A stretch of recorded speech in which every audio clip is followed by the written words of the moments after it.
인생에 대한 비유 중 하나가 항해입니다. 저는 가장 적절한 비유라고 봅니다. 어떤 사람은 마라톤이다, 장거리이기 때문에 그런 표현을 사용하기도 하고, 어떤 사람은 순례길이다. 그것도 틀린 말이 아니죠. 그러나 가장 적절한 비유는 저는 항해라고 생각합니다. 왜냐하면 항해는 우리 인생을 닮았는데 예측 불허이기 때문입니다. 마라톤도 어느 정도 예측이 가능하고 순례길도 예측이 가능하지만 항해는 다릅니다. 아침에는 잔잔했던 바다가 저녁에 광풍이 몰아치기도 합니다. 우리 인생이 그렇지 않습니까? 갑작스런 시련이 우리 인생 전체를 송두리째 흔들어 버리기도 합니다. 사고가 생기기도 하고 병마가 덮치기도 하며 평온했던 일상이 갈기갈기 찢겨 나가는 경우도 있습니다. 오늘 말씀이 이와 같이 항해 중에 일어난 폭풍우에 대한 말씀입니다. 우리에게 주는 교훈은 무엇일까요?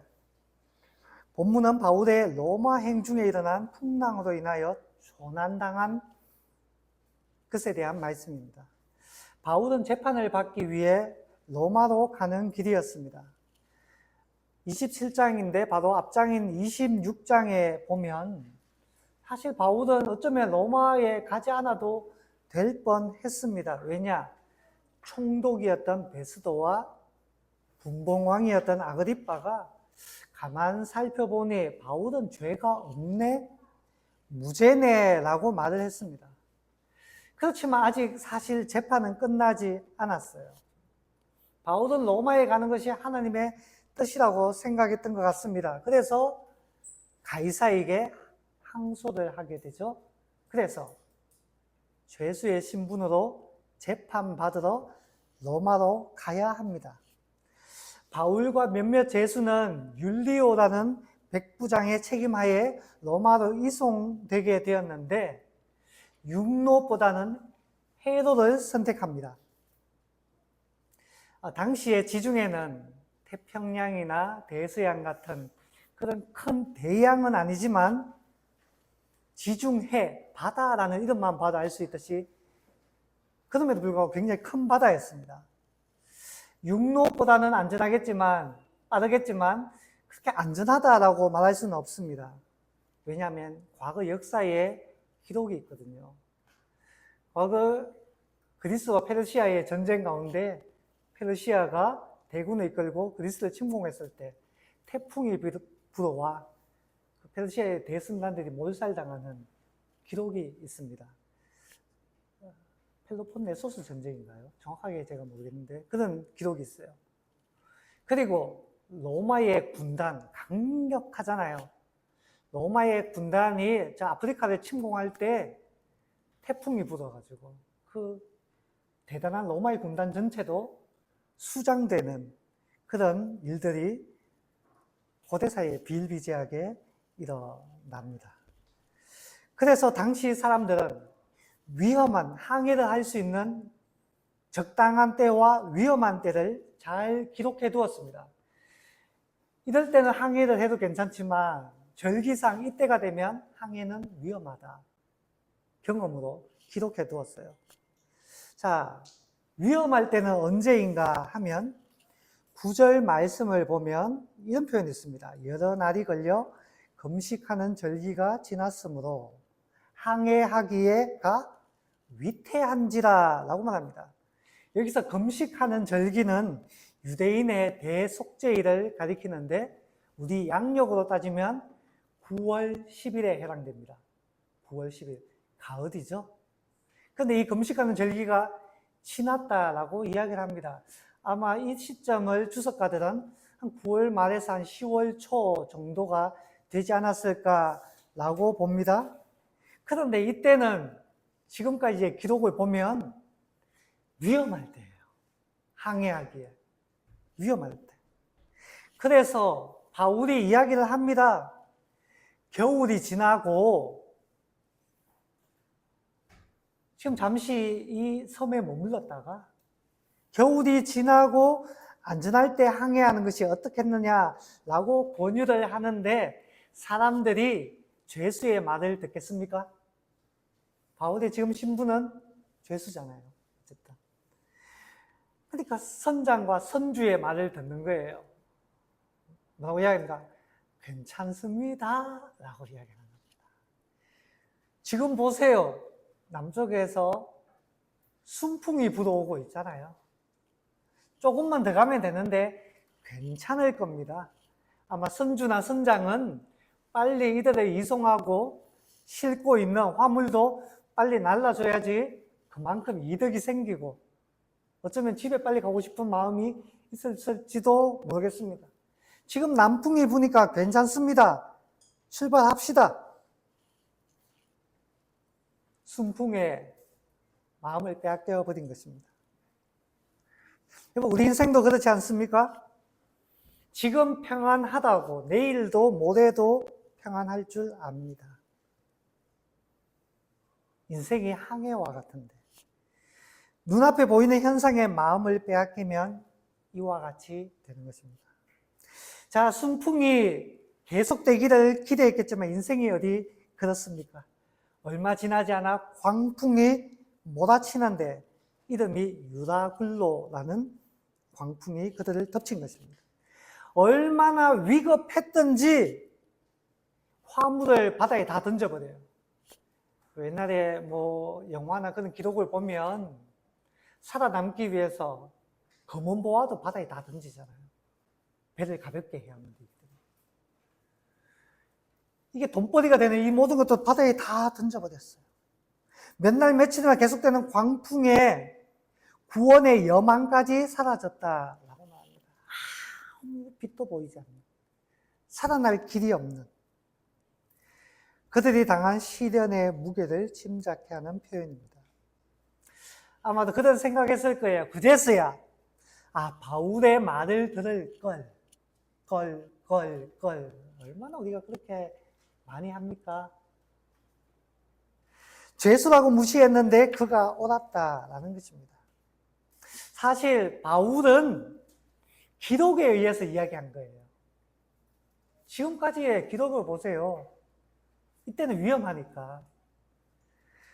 그래서 이와 같은 사단이 일어난 것은 무엇이 원인입니까? 원인 중에 하나는 선장과 선주의 방심입니다. 괜찮겠지?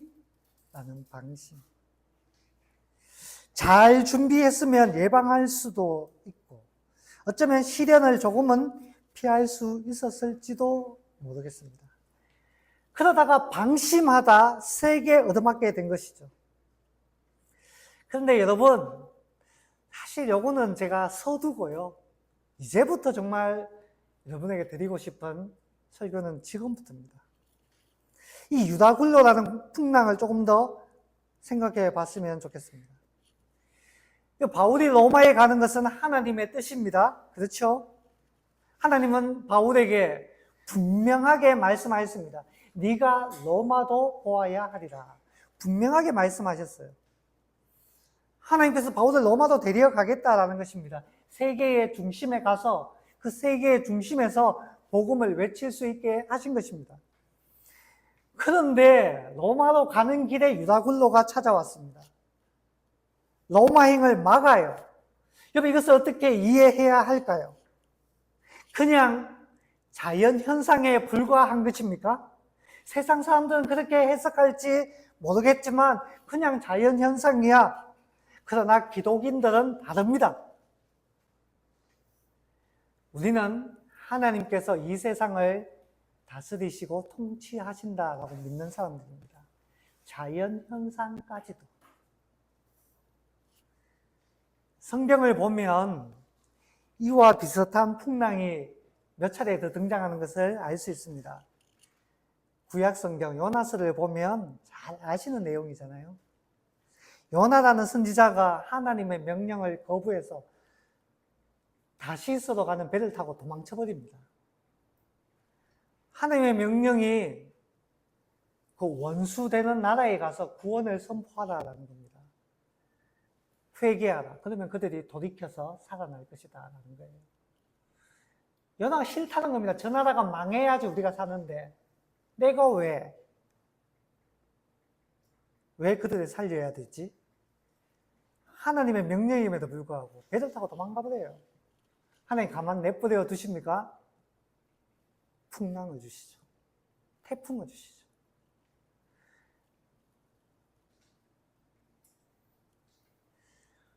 요나를 바다에 던지고서야 겨우 살아남게 됩니다. 또 복음서를 보면 예수님과 제자들을 태운 배가 갈릴리 바다를 건널 때였습니다. 맞은편에는 거라사라는 땅이었어요. 그런데 그 바다를 건널 때, 이건 사실 바다라기보다는 호수에 가까운데 꽤 큰 호수라서 바다라고 표현하기도 했습니다. 그런데 광풍이 불어와 파선의 위기에 처합니다. 그때 예수님은 주무시고 계셨는데 제자들이 난리가 나서 주님을 깨웁니다. 여러분 잘 아시겠지만 예수님의 제자들 중에 상당수는 어부 출신들입니다. 바다에서, 그 갈릴리 바다에서 잔뼈가 굵은 어부들이 한 그 절반 정도를 차지해요. 그런데 이들이 다 죽게 되었다고 예수님을 깨웁니다. 그만큼 그 광풍이 얼마나 강하고 위급했는지를 알 수 있는 대목입니다. 그렇다면 이 풍랑은 누구로부터 온 것인가요? 예수님을 태운 배인데 풍랑이 일었어요. 예수님 일행은 거라사로 가던 중이었는데 거라사라고 하니까 생각나는 사람이 있지 않습니까? 군대 귀신 들린 자. 그 귀신을 내쫓으니까 돼지 수천 마리에게 들어갔잖아요. 귀신이 수천 마리 이상 들린 사람이다 라는 뜻입니다. 예수님이 그를 구해주려고 지금 바다를 건너가는 거예요. 과거에 어떤 큰 교회 금요기도에 참석한 적이 있는데 그때 유명한 목사님이 오셨어요. 참 말씀을 잘 전하시더라고요. 그 목사님이 이렇게 말씀드려요. 예수님의 그 거라사 또 가는 그 풍랑이는 그 대목을 설교하면서 예수님이 그 거라사에 살아가는 귀신 들린 그 한 사람을 구원하기 위해 바다로 건너가고 있는데 그 한 사람을 구원하지 못하도록 막은 존재가 있는데 사탄이다. 사탄이 이 풍랑이 일게 해서 주님을 막은 것이다. 그러나 하나님을 막을 수는 없지 않습니까? 라면서 설교를 하셨어요. 저는 틀린 말이 아니다라고 생각합니다. 그 풍랑 속에서 주님은 일어나셔서 풍랑을 잠재우시죠. 자, 요나의 풍랑 하나님께서 주신 것이죠. 갈릴리 바다에서의 풍랑, 오늘 본문에 나오는 이 유다굴로는 그렇다면 누구로부터 시작된 것입니까? 요나처럼 하나님입니까? 아니면 갈릴리 바다의 풍랑처럼 사탄이 일으킨 것입니까? 여러분, 우리 인생에 닥치는 예상치 못한 고난은 누구로부터 시작된 것입니까? 어떤 사람은 질병이나 재난 이런 거는 다 귀신들이 주는 것이기 때문에 축사사역, 귀신을 내쫓아야 된다고 말합니다. 병원에 가서조차도 귀신을 내쫓아야 된다고 축사 기도를 하는 경우가 있어요. 누군가 정신적으로 힘들고 고통을 겪고 있으면 머리에 손을 얹고 기도하는 목사님들이 많이 계십니다. 주 예수의 이름으로 명하노니 사탄아 물러가라 라고 축사해야 한다고 말하기도 합니다. 그런데 여러분 기억하십시오. 꼭 기억해야 될 것은 요나의 풍랑이든 갈릴리의 풍랑이든 유다굴로든 이 모든 것은 하나님의 허락하에 일어난 일들입니다. 허락하에. 욥기를 보면 알 수가 있습니다. 욥이 하나님으로부터 큰 복을 받아서 그때 당시에 그 근동 지방에 사는 사람들은 욥이라는 사람의 이름을 다 알 만큼 욥은 어떻게 그렇게 복을 받았냐? 라고 할 만큼 큰 복을 받은 사람입니다. 근데 욥이 대단히 경건한 인물이었어요. 그때 하나님께서 천상회의를 주재하는데 하나님의 종들이 천상회의에 다 모이지 않습니까? 거기에 누구도 참석합니까? 사탄도 참석합니다. 천상회의에. 무슨 말인가 하면 사탄도 하나님의 종이라는 거예요. 여러분, 사탄은 하나님을 대적할 수 있는 존재가 아닙니다. 겁이 달라요. 비교할 수도 없습니다. 그냥 피조물이고 종들 중에 하나에 불과합니다. 그런데 하나님께서 욥을 칭찬해요. 그의 욥이 얼마나 경건한지 보라 하니까 사탄이 비웃습니다. 하나님이 욥에게 잘 해주시니까 욥이 하나님을 경외하는 것이지, 만약에 하나님께서 욥에게 잘해주시던 거 다 거둬가 보십시오. 욥이 아마 하나님을 대놓고 욕할 것입니다. 그러니까 하나님 잘해주시니까 잘해주는 거지, 하나님 못해줘 봐요. 하나님 경외하는가. 그래서 하나님께서 말씀하시죠. 정말 그럴까?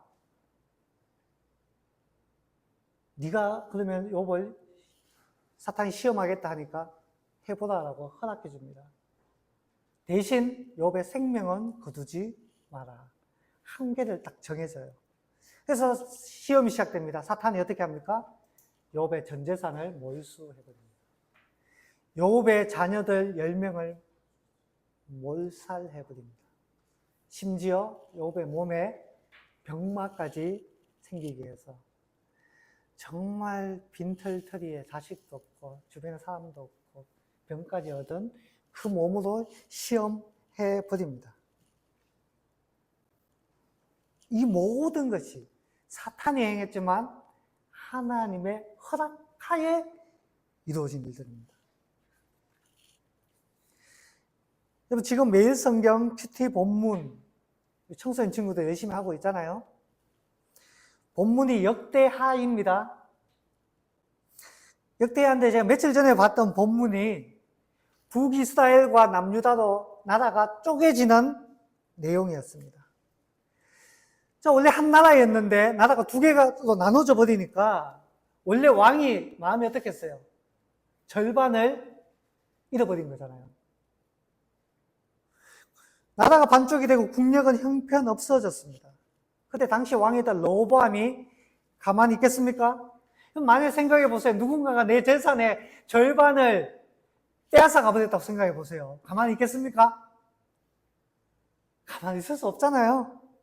그래서 로보암이 전쟁을 일으켜서라도 북이스라엘을 되찾으려고 합니다.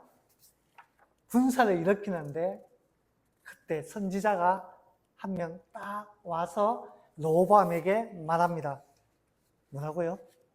나라가 쪼개진 것은 하나님으로부터 말미암은 것이다.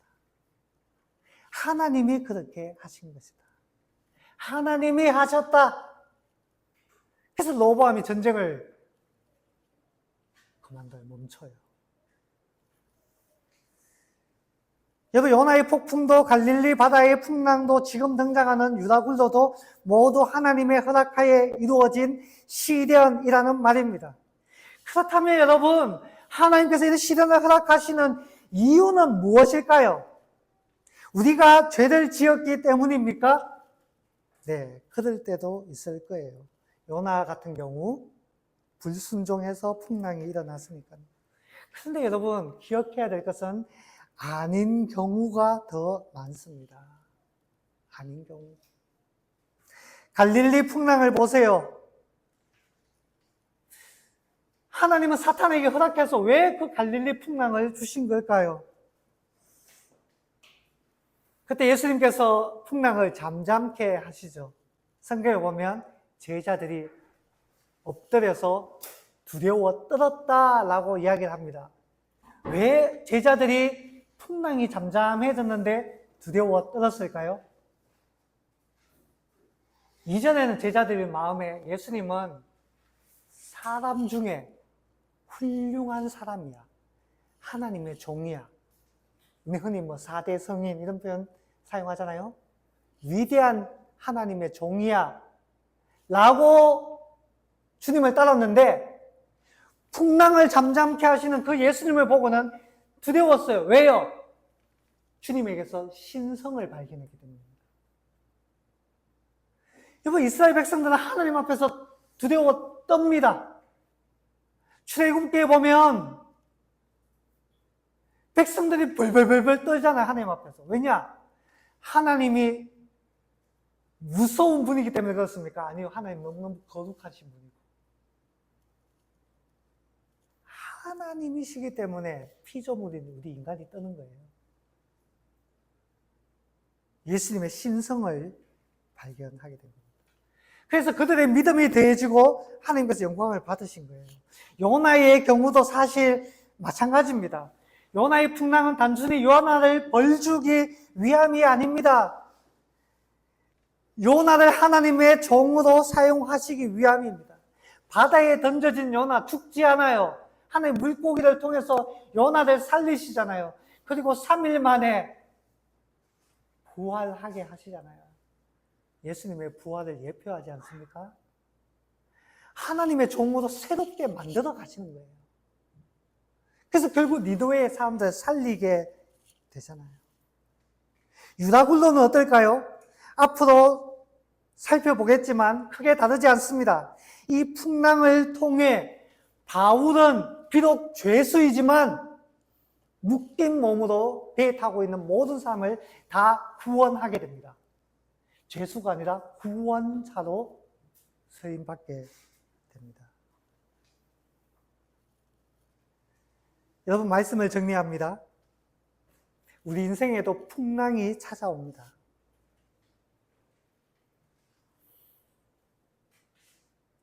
제가 서두에 좀 잘 대비했으면 괜찮았을 거다라는 표현을 사용했는데,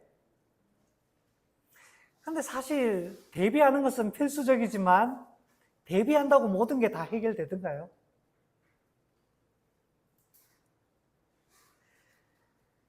나만 잘한다고 다 되던가요? 보험을 잘 들어두었다고 병마가 피해 가던가요? 이겨내는데 도움은 되지만 피해 가지는 않잖아요. 내가 운전 잘하는 건 너무너무 중요하지만 가끔씩은 내가 잘 멈춰있는데도 뒤에서 들이받더라고요. 저도 받쳐봤고 미안하지만 제가 들이받기도 해요. 어디 태풍이 나만 피해갑니까? 아니잖아요. 그때 우리는 억울할 수 있습니다. 왜 아니겠습니까? 나는 정직하게 살았는데요. 나는 신앙을 잘 가지고 살았는데요. 나는 법을 잘 지키며 살았어요. 그런데 왜 내게 이런 시련을 주십니까? 그때 사랑하는 여러분, 유다굴로를 떠올려 보십시오. 유다굴로. 바울은 정직했습니다. 지금 배를 띄우면 안 됩니다 라고 대비까지 했습니다. 그러나 인생이 내 마음대로 흘러가는 게 아니잖아요.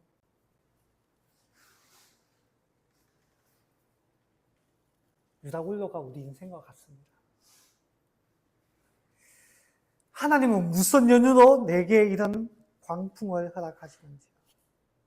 사랑하는 여러분, 기억해야 될 것은 하나님은 우리를 벌 주시려고 그런 것은 분명 아닐 것입니다. 성경을 보면 알 수 있잖아요. 내 인생에 특별한 목적이 있기 때문입니다. 그 목적이 무엇인지 우리는 잘 발견하지 못할 수도 있습니다. 그런데 꼭 되새겨야 할 것은 하나님은 선하시다라는 것입니다. 마태복음 7장 9절에서 11절에 이렇게 말하죠. 누가 떡을 달라 하면 돌을 주며 생선을 달라 하면 뱀을 줄 사람이 있겠느냐. 너희가 악한 자라도 너희 자식에게 좋은 것을 줄 줄 알거든 하물며 하늘에 계신 너희 아버지께서 구하는 자에게 좋은 것으로 주시지 않겠느냐. 너희 부모도 자식에게 좋은 것을 주는데 하물며 하나님께서 왜 좋은 것을 주시지 않겠느냐. 하나님의 선하심을 기억해야 합니다. 그리고 또 한 가지 더. 이 시련은 나를 더욱 강하게 만든다라는 것입니다. 욥의 고백을 들어봅시다.